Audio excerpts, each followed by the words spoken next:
Today, I'm going to tell you everything about the Kiln S-Series from Everdure.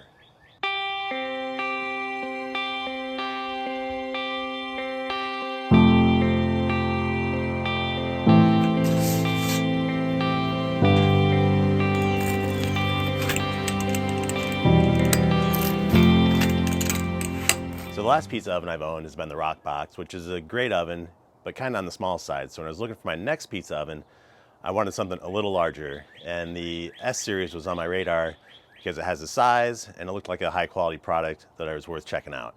And a few months ago, I reached out to Everdure to see if they'd send me one so I could play with it and give a nice review. And a few months later, came through. I've been playing with it for the last couple months and has a lot of positive things about it. And I'm going to tell you everything about it. A few things we could improve upon for the future.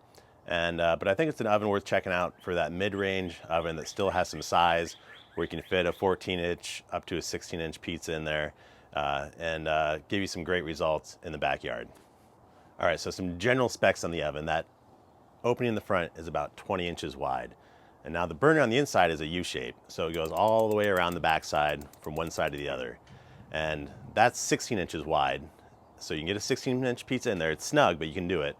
I've been doing around 14-inch pizzas for the most part, and that works great. And the depth of the stone is closer to 19 inches, but the U from front to back is around 12 inches. So even if you do a 14-inch pizza, part of that's kind of outside of the flame, kind of that U-shaped flame. So the temperature starts to drop as you get closer to the front of the oven, of course. So I think the best size pizza for this oven is kind of in the 12 to 14-inch range. You can do a 16-inch, but it's probably a little more challenging. A few other specs on the pizza oven. The propane tank hose is about 48 inches long, which I found to be adequate. I have, my kind of grilling cart set up here that I built, and it's around 42 inches tall, and that has worked out fine after you connect it to the propane tank. As long as you're not too far away, should be fine. Now, out of the box, this thing pretty much becomes ready to roll, so it's super easy. It's kind of heavy though.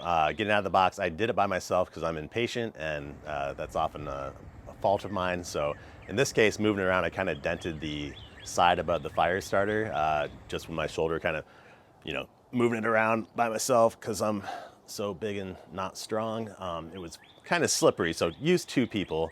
But yeah, that dent was from me, not from coming in the box or anything. So that was not on Everdure, that was my fault. But as you walk around the backside, there is a compartment for the battery for the fire starter, and all you have to do is open up this magnetic latch. So the latch is good about staying closed. I haven't had that pop open yet. And then you just put a AA battery in there, and you're pretty much ready to fire this thing up and get it going. And it doesn't take terribly long to heat up.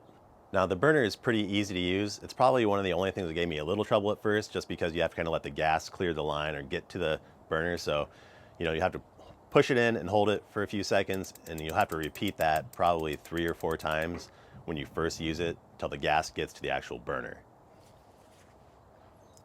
After that, I found it pretty easy to use. Just follow the instructions, push it in, and then slowly crank that knob over until it starts clicking.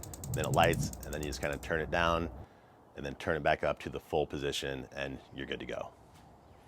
So going back to the temperature, after 30 minutes, you'll find that this pizza oven is generally over 600 degrees.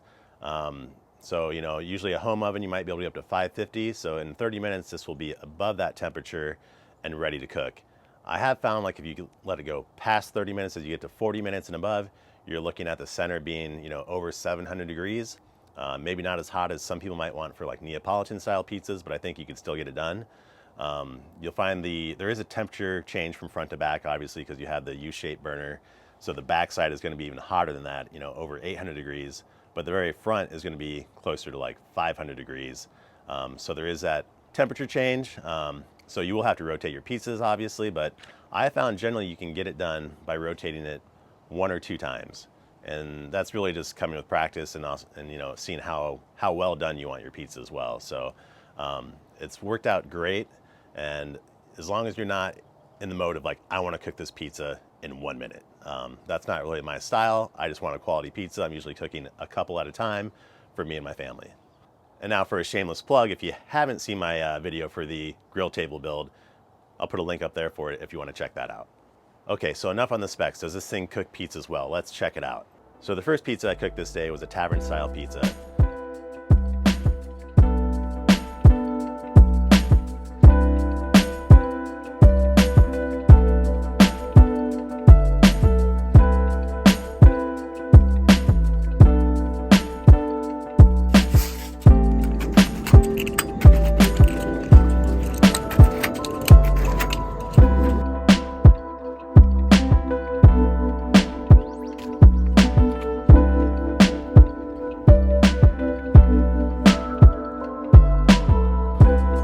pretty crispy. I could have left it in there just maybe a little bit longer, but pretty nice. Overall, I thought this pizza turned out really nicely for a first run at a tavern style pizza. I'll definitely be trying more of these and definitely try some larger sizes of this dough as well. Now this next one kind of hit it out of the park. This is kind of your New York style, New Haven style pizza, somewhere in there. Call it what you will.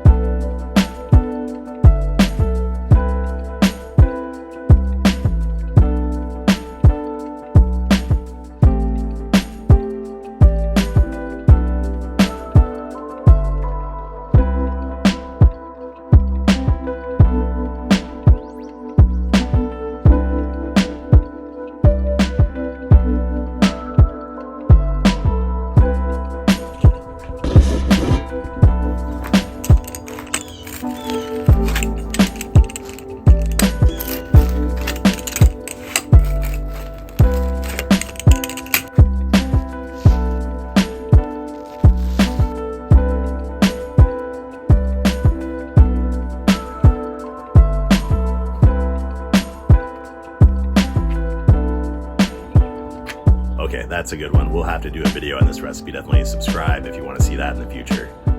It really was a nice pizza. I was thrilled with this. This is, I'll keep making these. I'll probably try out another oven in the future at some time because I'm always looking for the next thing.